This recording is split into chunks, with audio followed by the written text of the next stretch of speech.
얘들아, 안녕? 나는 꿈나라 동화를 들려주는 레미야. 레미와 함께 꿈나라로 이제 떠날 시간이야. 친구들이 잠들 때까지 레미가 재미있는 동화를 들려줄게. 오늘은 빨간 모자를 들려줄게. 레미의 이야기를 들으면서 꿈나라로 가보자. 빨간 모자. 옛날 어떤 시골 마을에 작고 귀여운 여자아이가 살고 있었어. 어찌나 깜찍했던지 마을 사람들은 모두 그 아이를 예뻐했지. 그 중에서도 여자아이의 할머니가 가장 예뻐했단다. 물론 그 아이도 세상에서 할머니를 제일 사랑했지. 어느 날 할머니께서 여자아이에게 아주 예쁜 빨간색의 모자를 선물하셨어. 할머니의 선물을 받은 여자아이는 기분이 좋았는지 모자를 쓰고 뱅글뱅글 돌며 웃었단다. 모자가 마음에 드냐는 할머니의 질문에 여자아이가 신나서 대답했어. 정말로 마음에 들어요. 저 앞으로 이 모자만 쓰고 다닐래요. 그래도 되죠? 할머니께서는 호호호 웃으며 그럼 앞으로 널 빨간 모자라고 불러야겠다고 하셨어. 여자아이도 빨간 모자라 불리는 게 아주 마음에 들었지. 사람들을 만날 때마다 자기를 빨간 모자라고 소개했어. 그때부터 사람들은 여자아이를 빨간 모자라고 부르며 예뻐했단다. 그러던 어느 날이었어. 빨간 모자의 엄마가 빨간 모자에게 심부름 하나를 부탁하셨지. 빨간 모자야, 여기 케이크 한 조각과 포도주 한 병 있단다. 이걸 할머니께 갖다 드리렴. 할머니가 요즘 편찮으셔서 기운이 없으시단다. 이걸 드시면 기운이 나실 거야. 할머니 방에 들어가면 안녕히 주무셨어요 하고 인사부터 하는 거 잘 알지? 그리고 가장 중요한 것, 할머니 댁으로 가는 동안 길을 벗어나 다른 곳으로 가면 안 돼? 알았지? 절대 길을 벗어나 다른 곳으로 가면 안 된다. 빨간 모자는 잘 알겠다고 자신있게 말했어. 할머니께서는 마을에서 30분이나 걸어가야 하는 숲속에 살고 계셨지. 하지만 빨간 모자는 심부름을 잘할 자신이 있었어. 집을 떠나 숲속길을 걷는 중에 빨간 모자는 커다란 늑대 한 마리를 만났단다. 하지만 빨간 모자는 늑대가 나쁜 동물이라는 것을 알지 못했어. 그래서 늑대가 하나도 무섭지 않았지. 늑대는 빨간 모자에게 어딜 가느냐고 물었어. 빨간 모자는 냉큼 할머니 댁에 가는 길이라고 말했지. 할머니께서 편찮으셔서 케이크하고 포도주를 갖다 드리는 중이라고 말이야. 그 말에 늑대는 씩 웃으면서 할머니 댁이 어디냐고 물었지. 할머니는 숲속에 사셔. 여기서 조금 더 가면 나오지. 커다란 떡갈나무 세 그루가 있는데 바로 그 밑에 할머니 집이 있어. 포도나무 울타리도 있고 너도 보면 바로 알 수 있을걸? 그 말에 늑대는 빨간 모자와 할머니 둘 다 잡아먹어야겠다고 생각했어. 늑대는 머릿속에서 아주 못된 계획을 세우기 시작했지. 늑대는 빨간 모자와 나란히 걸었어. 그러면서 빨간 모자에게 왜 주위를 둘러보지 않느냐고 물었지. 이곳 숲길 주변에는 사방에 예쁜 꽃들이 피어 있다고 했어. 작은 새들도 날아다니며 사랑스럽게 노래를 부른다고 했지.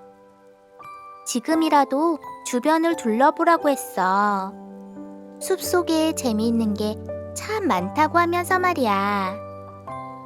그 말에 빨간 모자는 눈을 동그랗게 뜨고 주위를 둘러보았지. 늑대의 말대로 주위는 온통 아름다운 꽃으로 가득했지.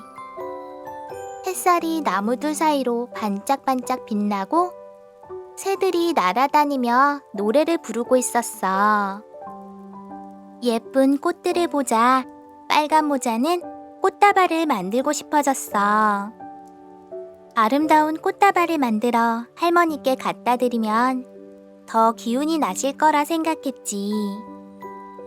빨간 모자는 엄마와의 약속을 잊은 채 길을 벗어났어. 점점 더 깊은 숲속으로 들어갔지.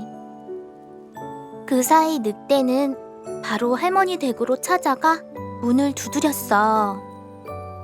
할머니께서 누구냐고 묻자 늑대는 자기가 빨간 모자라고 대답했어.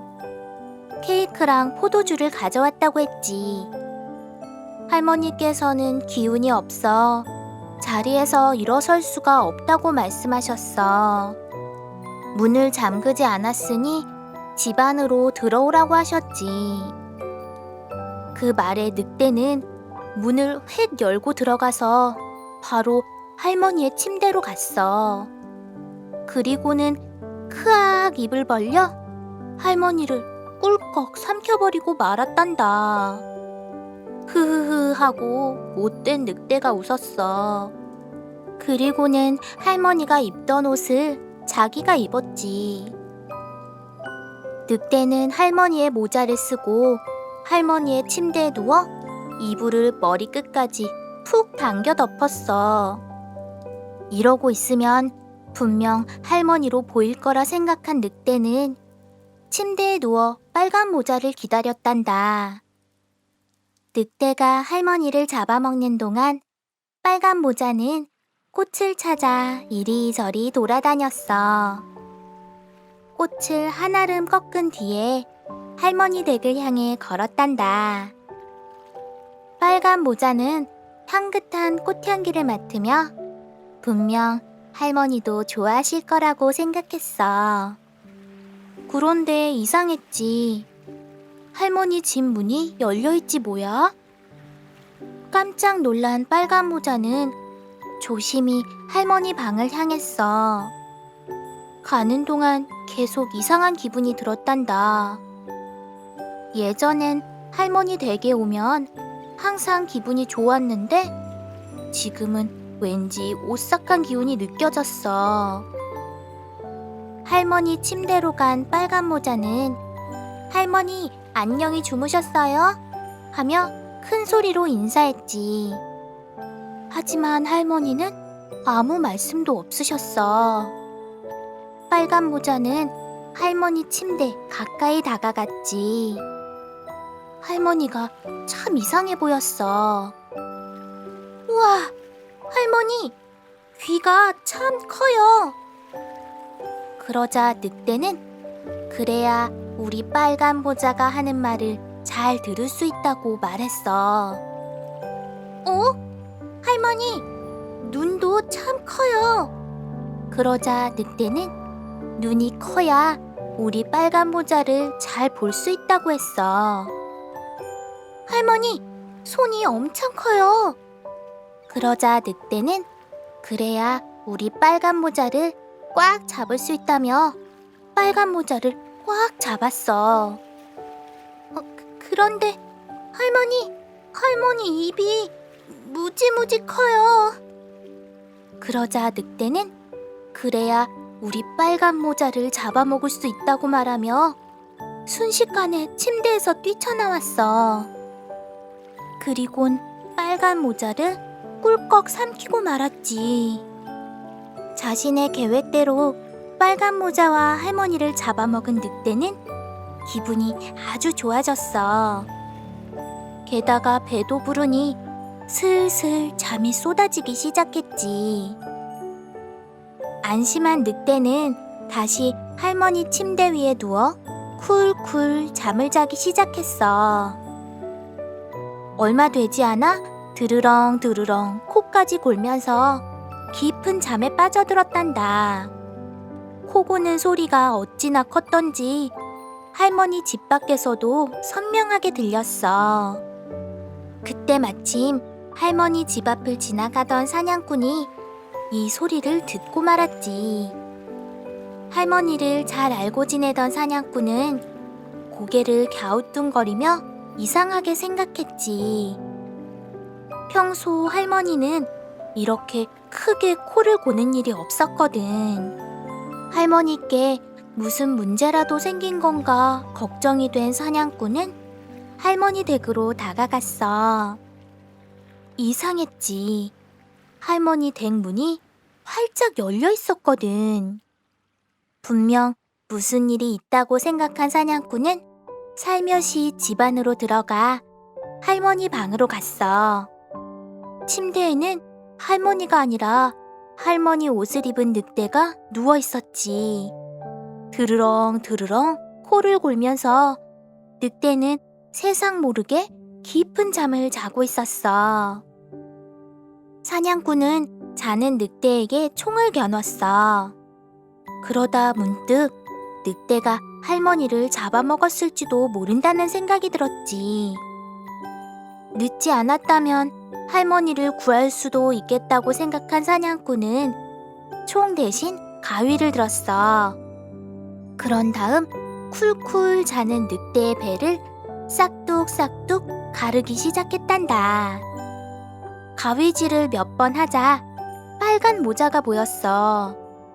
사냥꾼이 몇 번 더 가위질을 하자 빨간 모자가 활짝 뛰어나오며 외쳤지. 얼마나 놀랐는지 몰라요. 늑대 뱃속은 너무 깜깜했어요. 곧이어 할머니도 늑대 뱃속에서 꺼낼 수 있었어. 할머니는 기운이 없으셔서 사냥꾼이 부축을 해야 했지. 사냥꾼은 할머니를 부축하는 동안 빨간 모자에게 빨리 가서 커다란 돌덩이를 가져오라고 했어. 얼마 되지 않아 빨간 모자가 커다란 돌덩이를 여러 개 가져왔지.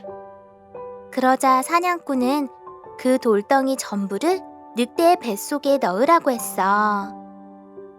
빨간 모자와 사냥꾼은 늑대의 뱃속에 돌을 집어넣고 다시 꿰매었단다. 그리고는 늑대를 깨웠어.